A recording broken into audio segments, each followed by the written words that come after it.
ঢাকা বিশ্ববিদ্যালয়ের সাবেক ভিপি নূর, যিনি গণ অধিকার পরিষদের চেয়ারম্যান, তিনি আসলে পলিটিবাজ রাজনীতিকে প্রমোট করার জন্য সর্বোচ্চ চেষ্টা করেছেন।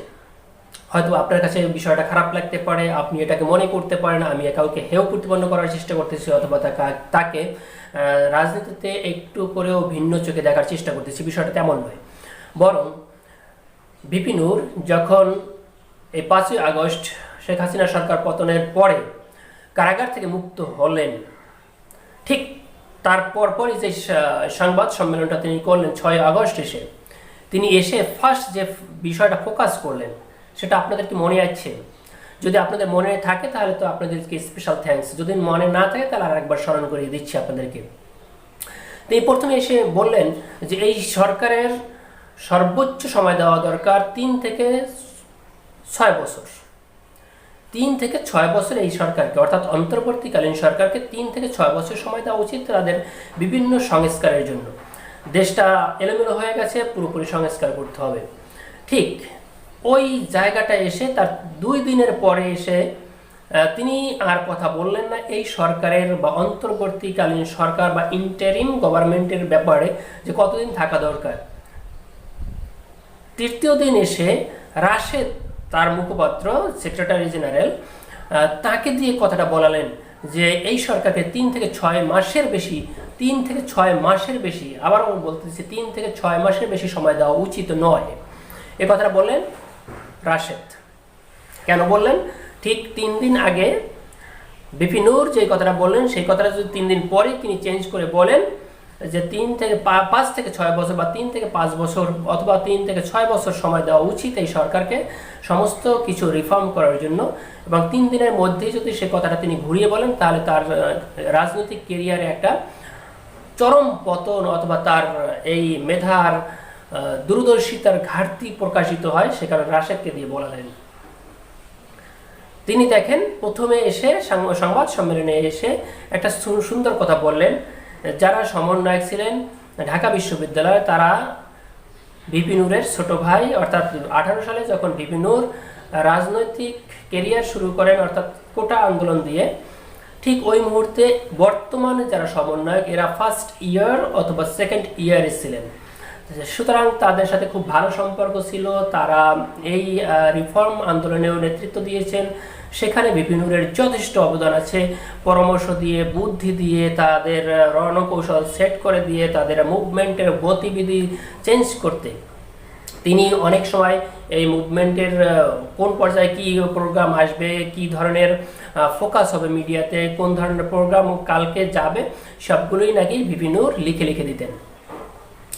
ভিপি নূর চিন্তা করেছিলেন যে এই ছোট ভাইরা আমার এক রাজনৈতিক দল গণ অধিকার পরিষদে এসে সবাই যোগ দিবে এবং আমি পুরো বাংলাদেশের নেতৃত্বটাকে গ্রহণ করব, রাজনীতিটাকে গ্রহণ করব। সর্বশেষ আমরা অর্থাৎ গণ অধিকার পরিষদ সকলের সমন্বয় করে রাজনৈতিক অবস্থানটা দৃঢ় পাকাপোক্ত করবে এবং ক্ষমতায় যাবে, এবং সেই সময় সেজন্য একটু সময় প্রয়োজন।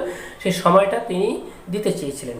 আপনি মনে রাখেন প্রিয় দর্শকবৃন্দ, ভিপি নূর তখন কিন্তু বিএনপির কোন নেতৃবৃন্দের সাথে কমপক্ষে 10 দিন দেখা করেন নাই। অন্যান্য সব রাজনৈতিক দল, বিএনপির সাবেক প্রধানমন্ত্রী বেগম খালেদা জিয়ার সাথে সাক্ষাৎ করলেন মির্জা ফখরুল, মির্জা আব্বাস, ইশরাকের সাথে বা অন্যান্য নেতৃবৃন্দের সাথে, কিন্তু ভিপি নূর কিন্তু গেলেন না। তার হৃদয়ের মধ্যে পুঞ্জীবিত একটি বস্তা, একটা ঠোলা ছিল, যেটাকে আমরা ঠোলা বলি, ওরকম একটা বস্তা ছিল যে আসলে সব সমন্বয়ক গণ অধিকার পরিষদকে সাপোর্ট দিয়ে তারা তরুণ রাজনীতি নিয়ে পুরো বাংলাদেশে রাজনীতির মুভমেন্টটাই চেঞ্জ করে দেবে এবং সাধারণ জনগণকে দেখিয়ে দেবে যে হ্যাঁ, তরুণ রাজনীতিবিদের মাধ্যমে ভিপি নূরই একমাত্র পলিটিশিয়ান যে এই মুভমেন্টটাকে সাকসেসফুল করেছে, এবং এখানে অন্য কোনো রাজনৈতিক দল এই মুভমেন্টকে সাকসেসফুল করতে পারেনি। ঠিক যখন নাগরিক অধিকার ছাত্র সংগঠন করবে একটা ভাব তারা ঘোষণা দিয়ে ফেললো, ইন্টারনালি আসিফ মাহমুদ সহ অন্যান্য নেতৃবৃন্দ, সার্জিস, তখন ভিপি নূরের টনক নড়ল। এই ব্রেন হুট করে নড়াচড়া দিয়ে উঠল। তার মানে এই সমস্ত সমন্বয়কগণ গণ অধিকার পরিষদে আসতেছেন না এবং তারা গণ অধিকার পরিষদের সাথে যুক্ত হয়ে রাজনীতির মাঠে নির্বাচনে আসবেন না। তখন ভিপি নুরের মাথা আউলেই গেছে। এই আউলেই যাওয়ার পরে তিনি 16 তারিখে 16ই আগস্ট 2024, ডেটটা মনে রাখবেন, 16ই আগস্ট 2024 বেগম খালেদা জিয়ার সাথে হসপিটালে গিয়ে দেখা করলেন। সেখানে রাশেদ ছিলেন সাথে, অন্যান্য নেতৃবৃন্দ ছিলেন, কিন্তু রাশেদ এবং গণ অধিকার পরিষদের বিবি নূর এসে দেখা করলেন ইন্টারনালি, মানে কি বলবো এটাকে, একেবারে দুজন এসে একটা রুদ্রদ্বার বৈঠক করলেন হসপিটালে এসে, কারণ এই মুহূর্তে খালেদা জিয়া হসপিটালে ভর্তি। তাহলে আমি বলতে চাই, যদি ভিপি নূর তার রাজনৈতিক অভিজ্ঞতা থাকতো, রাজনৈতিক দূরদর্শিতা থাকতো, রাজনৈতিক স্মার্টনেস থাকতো, তাহলে ফার্স্টে এসে রাজনৈতিক দলের সাথে মিটিং করতেন। তিনি এসে পলিটিক্যাল কোনো ভীষণ যদি থ্রো করতে চান মাঠে, তাহলে অবশ্যই তিনি রাজনৈতিক ব্যক্তিদের সাথে আলাপ আলোচনা করে, বিভিন্ন দলের সাথে আলাপ আলোচনা করে, তাদের থিম থিওরির সাথে সমন্বয় করে একটা থিম যদি মাঠে দিতেন, তাহলে তিনি বেস্ট পলিটিশিয়ান হিসেবে স্বীকৃতি পেতেন এই সমাজে। কিন্তু আমার কাছে মনে হয়েছে ভিপি নূর পলিটিবাজ একজন রাজনীতিবিদ। আশা করি আপনাদের কাছে বিষয়টা একেবারে স্পষ্ট হয়ে গেছে। আপনাদের আরেকটা বিষয় আমি কথা বলে রাখি, এই ধারাবাহিকতায় আমি প্রত্যেকটা রাজনৈতিক দলের, আওয়ামী লীগ, বিএনপি, জাতীয় পার্টি, জামাত, জাসদ, গণ অধিকার পরিষদ তো অলরেডি বলে ফেললাম, তৃণমূল, বিএনপি সহ যত রাজনৈতিক দল আছে সব রাজনৈতিক দলের এই আগস্ট বিপ্লব অথবা যেটাকে 36শে জুলাই বিপ্লব বলা হয়, এই বিপ্লবের আগে এবং পরে তাদের সর্বশেষ ভুল ত্রুটিগুলো কি সেটা আমি স্পষ্ট করার চেষ্টা করব। আশা করি আপনারা ধৈর্য ধারণ করে আমাকে পরামর্শ দেবেন কমেন্টে, এবং আমার ভুল ত্রুটিগুলো আপনারা সেখানে তুলে ধরবেন।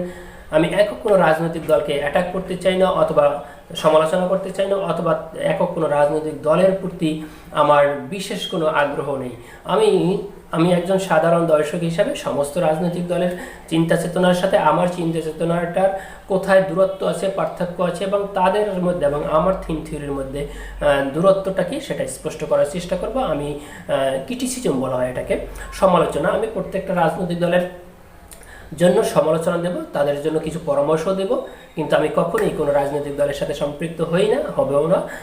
এরকম রাজনৈতিক দলের সাথে সম্পৃক্ত হওয়ার কোনো ইচ্ছা আমার মনে, হৃদয়ে, অন্তরে কোথাও লুকায়িত নেই। আল্লাহ হাফিজ।